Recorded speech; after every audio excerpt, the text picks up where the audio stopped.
Su nädal kõlab tuttavalt. Su nädal kõlab tuttavalt jätkub. Järgmiseks teemaks on meil vabandamine. Kui mina teen midagi valesti, siis ma ei vabanda, sest et milleks? Aga loomulik on Katariinal sellest hoopis teistsugune arusaam. Palun, Katariina.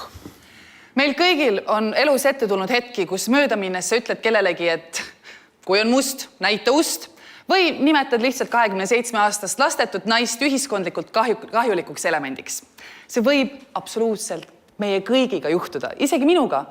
Kui mina näiteks küsiksin siin ja praegu, et miks Toomas Hendrik Ilves ei ole endiselt EAS-ile raha tagasi maksnud, siis oleks kohe arvatavasti Twitter täis hashtag kataklüsm, katakom, katastroof. Okei, las jääb. Aga mida siis selle peale teha?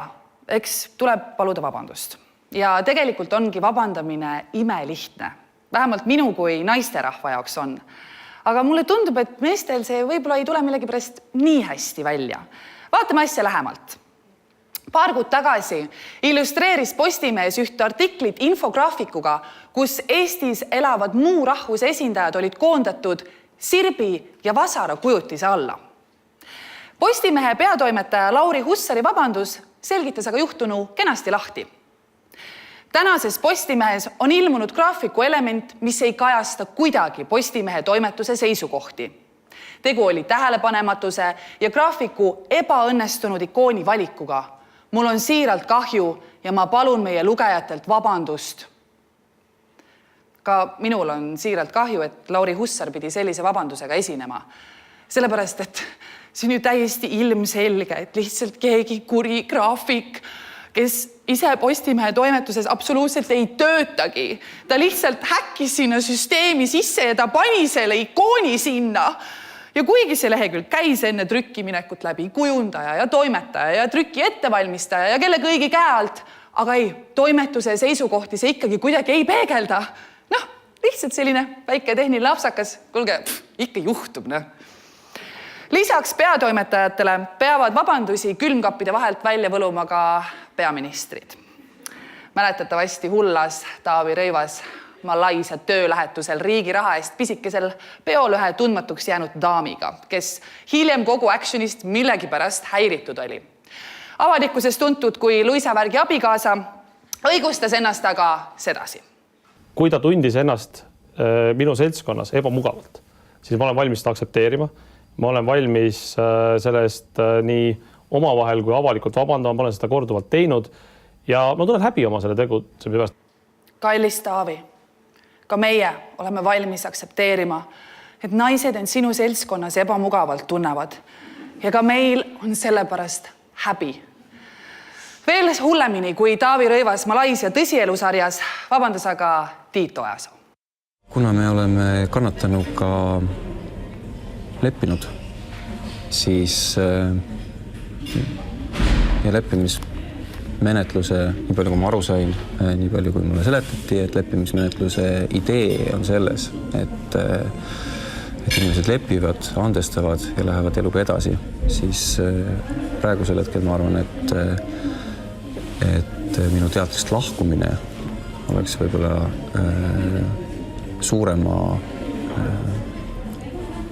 tekitaks veel suurema kahju kui see, mis praegu on juba toimunud. Ma ei tea, kas te panite tähele, et tema vabanduses puudus üks asi. Vabandus ise. Otse kui polekski vabandamiseks tegelikult põhjust, sellepärast, et ohvriga meil nagu omavahel said mingid sotid selgeks räägitud ja karabas-parabas peab teatrit edasi juhtima. Ja tõepoolest, see mõttes, et kellel meist ei tuleks ette, et vahel pärast tööd lööd parklas allu, et jalaga 2 korda. Ikka juhtub. Ei lasknud ka 104 feministi mitu kuud hiljem Ojasool rahus vabariigi 100. sünnipäeva showd lavastada. Aga seepeale tõttas appi justiitsminister, mis hoolimata headest kavatsustest ei teinud asju paremaks. Oma arvamusartiklis avaldas Urmas kanakarjakambakas Reinsalu kahetsust, et ta rumala peaga kogemata naistevastase vägivalla hukka mõistis. Tsiteerin. Kui ma tema lepitusmenetluse juhtumi kohta omal ajal arvamust avaldasin, siis mõistsime naistevastase vägivalla hukka. Kuid nüüd, tänase kirja valguses lausa kahetsen seda avaldust. Nagu ikka viib üks kahetsus teiseni ja paari päeva pärast tuli Reinsalu lagedale lausega, mida mina tahaksin lugeda 0 vabanduste absoluutseks klassikaks. Kahtlemata, kuna ma saan aru, et seda minu avaldust on praegu ühemõtteliselt tõlgendatud sellisel moel, et ta on valesti, ma olen seda edasi andnud, siis mul on põhjust avaldada tõesti oma kahetsust. Urmas, kui ainult sõnastuses oleks olnud probleem, võib-olla sa tahtsid tegelikult öelda hoopis nii. Kui ma lepitusmenetluse juhtumi kohta arvamust avaldasin, sest see on justiitsministri valdkond, siis mõistsin ma naistevastase vägivalla hukka, kuigi ma seda tegelikult tõsiselt ei mõelnud. Kuid tänase kirja valguses, sest ma püüan meeleheitlikult jälle oma valijatele meeldida, kahetsen ma seda avaldust.